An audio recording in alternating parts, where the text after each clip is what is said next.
Hi friends, സാപ്പിട മലയാളത്തിൻ്റെ ഏറ്റവും പുതിയൊരു വീഡിയോയിലേക്ക് എല്ലാവർക്കും സ്വാഗതം. ഇന്നത്തെ വീഡിയോ OTT അപ്ഡേറ്റുകളാണ്. അതായത് മാർച്ച് മാസം 4-ാം തീയതി മുതൽ ഇന്ന് വരെ റിലീസ് ചെയ്തിരിക്കുന്ന സിനിമകളും സീരീസുകളും ഏതൊക്കെയെന്നുള്ളതാണ് ഇന്നത്തെ വീഡിയോയിൽ നമ്മൾ പരിശോധിക്കാൻ പോകുന്നത്.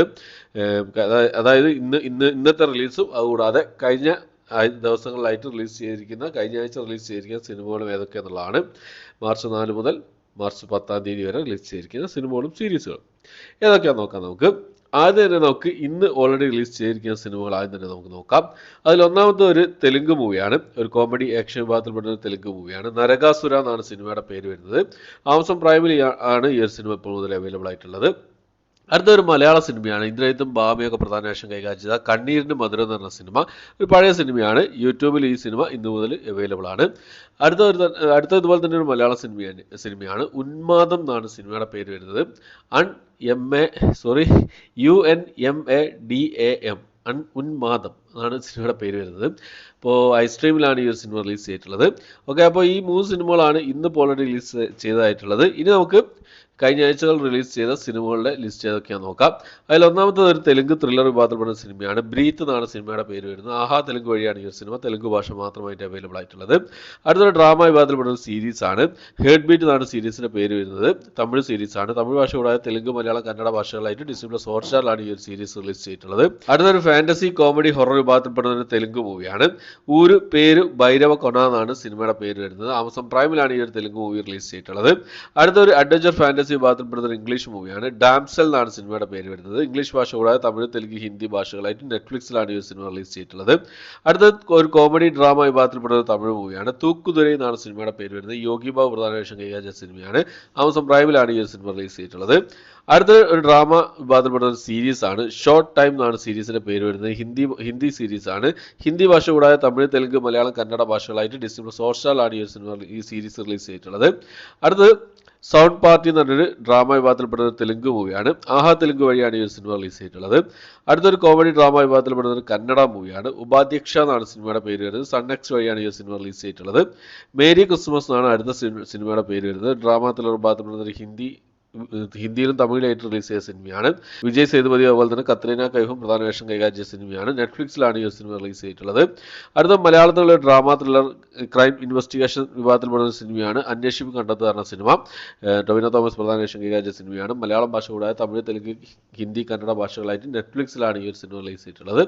അടുത്തൊരു കോമഡി വിഭാഗത്തിൽപ്പെടുന്ന ഒരു ഇംഗ്ലീഷ് മൂവിയാണ്. റിക്കി സ്റ്റാനിക്കി എന്നാണ് സിനിമയുടെ പേര് വരുന്നത്. ഇംഗ്ലീഷ് ഭാഷ കൂടാതെ തമിഴ്, ഹിന്ദി ഭാഷകളായിട്ട് ആമസോൺ പ്രൈമിലാണ് ഈ ഒരു കോമഡി ഇംഗ്ലീഷ് മൂവി റിലീസ് ചെയ്തിട്ടുള്ളത്.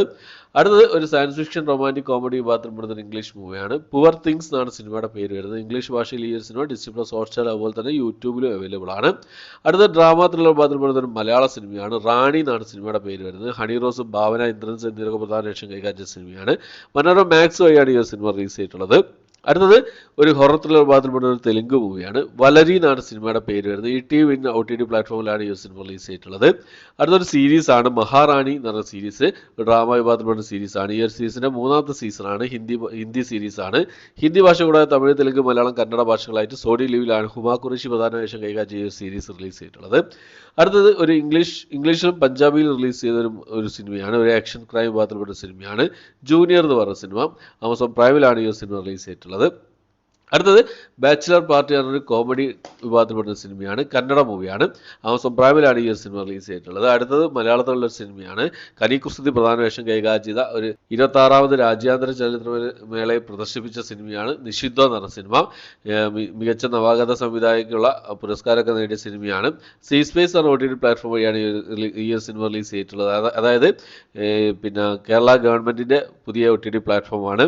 അപ്പോൾ ഈ ഒരു OTT പ്ലാറ്റ്ഫോമിൽ റിലീസ് ചെയ്ത സിനിമയാണ് നിഷിദ്ധ എന്ന സിനിമ. ഉദ്ഘാടന സിനിമയായിട്ട് റിലീസ് ചെയ്തത് B32 മുതൽ 44 വരെ എന്ന സിനിമയാണ്. സർക്കാർ നിർമ്മിച്ച ഈ ഒരു സ്പേസ് OTT പ്ലാറ്റ്ഫോം വഴി പിന്നെ ഉദ്ഘാടന മൂവിയായിട്ട് റിലീസ് ചെയ്ത സിനിമയാണ് B32 മുതൽ 44 വരെ എന്ന സിനിമ. അടുത്ത മലയാളത്തിൽ റിലീസ് ചെയ്ത ഒരു ഡ്രാമ വിഭാഗത്തിൽപ്പെടുന്ന സിനിമയാണ് ലാല എന്നാണ് സിനിമയുടെ പേര് വരുന്നത്. ഐസ്ട്രീം OTT പ്ലാറ്റ്ഫോം വഴിയാണ് ഈ ഒരു സിനിമ റിലീസ് ചെയ്തിട്ടുള്ളത്. കുറേ എന്താ പറയുക, പിന്നെ ഇപ്പോൾ നടക്കുന്ന കുറച്ച് കാര്യങ്ങളെക്കുറിച്ചൊക്കെ പറയുന്നൊരു നല്ലൊരു സിനിമയാണ്. ഞാൻ കണ്ടതാണ്. എന്തായാലും നിങ്ങൾക്ക് മുന്നിലേക്ക് റിവ്യൂ എത്തിക്കാൻ ശ്രമിക്കാം. അടുത്തത് സന്താനം പ്രധാന വേഷം കൈകാര്യം ചെയ്ത ഒരു കോമഡി മൂവിയാണ്, ഒരു സയൻസ് ഫിക്ഷൻ കോമഡി വിഭാഗത്തിൽപ്പെട്ട സിനിമയാണ് വടക്കുപ്പട്ടി രാമസ്വാമി എന്ന സിനിമ. ആമസോൺ പ്രൈമിലാണ് ഈ ഒരു സിനിമ റിലീസ് ചെയ്തിട്ടുള്ളത്. ഓവർസീസിലാണ്, ഇന്ത്യക്ക് പുറത്താണ് റിലീസ് ചെയ്തിട്ടുള്ളത്. അടുത്തത് പിന്നെ ധനുഷിൻ്റെ ക്യാപ്റ്റൻ മില്ലർ എന്ന് പറഞ്ഞ സിനിമയാണ്. തമിഴ് മലയാളം പിന്നെ ഡബ്ഡ് വേഷമൊക്കെ ഇതിന് മുമ്പേ തന്നെ റിലീസ് ചെയ്ത ആണ് ഈ ഒരു സിനിമയുടെ. ഹിന്ദി ഡബ്ഡ് വേഷം വന്നിട്ടുണ്ട് ആമസോൺ പ്രൈമിൽ ഈ ഒരാഴ്ച. അടുത്തത് ഷംന കാസിം പ്രധാന വേഷം കൈകാര്യം ചെയ്ത തമിഴ് മൂവിയാണ്. ഡബിൾ എന്നാണ് സിനിമയുടെ പേര് വരുന്നത്. ടെൻറ്റുകോട്ട വഴിയാണ് ഈ ഒരു സിനിമ റിലീസ് ചെയ്തിട്ടുള്ളത്. അടുത്തത് ഒരു ഹിന്ദി ഡ്രാമ ഫീൽ ഗുഡ് വിഭാഗത്തിൽപ്പെട്ട ഒരു ശരിക്കും റിയൽ ഇൻസിഡൻറ്റ് മൂവിയായിരുന്നു 12th ഫെയിൽ എന്ന് പറഞ്ഞ സിനിമ. ഡിസ്നി പ്ലസ് ഹോട്ട്സ്റ്റാർ വഴി ഈ സിനിമയുടെ മലയാളം പിന്നെ ഉൾപ്പെടെയുള്ള ഭാഷകളിൽ ഇപ്പോൾ മുതൽ അവൈലബിൾ ആണ്. ഹിന്ദി ഭാഷ ഇതിന് മുമ്പേ തന്നെ റിലീസ് ചെയ്തതായിരുന്നു. മലയാളം ഉൾപ്പെടെയുള്ള ഭാഷകൾ ഇപ്പോൾ മൾട്ടി ലാംഗ്വേജിൽ ഇപ്പോൾ മുതൽ അവൈലബിൾ ആണ്. ഇപ്പോൾ ഇത്രയും സിനിമകളാണ്, അതായത് 27ഓളം പ്രധാനപ്പെട്ട സിനിമകളാണ് ഈ ഒരാഴ്ച മാർച്ച് മാസം 4-ാം തീയതി മുതൽ 10-ാം തീയതി വരെ, അതായത് ഇന്ന് വരെ റിലീസ് ചെയ്തിട്ടുള്ളത്. ഈ ലിസ്റ്റിൽ ഏതൊക്കെ സിനിമകൾ നിങ്ങൾ കണ്ടു, ഏതൊക്കെ സീരീസുകൾ നിങ്ങൾ കണ്ടു, ഏതൊക്കെ ഇഷ്ടപ്പെട്ടു, നിങ്ങളുടെ അഭിപ്രായങ്ങൾ എന്തൊക്കെ എന്നുള്ള കാര്യങ്ങളൊക്കെ കമൻറ്റ് ബോക്സിൽ രേഖപ്പെടുത്താൻ ശ്രമിക്കാം. ഓക്കെ, അപ്പോൾ ഇത്രയാണ് ഇന്നത്തെ വീഡിയോ. എൻ്റെ വീഡിയോ ഇഷ്ടപ്പെട്ടവർക്ക് ലൈക്ക് ചെയ്യാൻ, ഷെയർ ചെയ്യാൻ, സബ്സ്ക്രൈബ് ചെയ്യാൻ മറക്കാതിരിക്കുക. പുതിയൊരു വീഡിയോ ആയിട്ട് വരുന്നവരേക്കും ബൈ.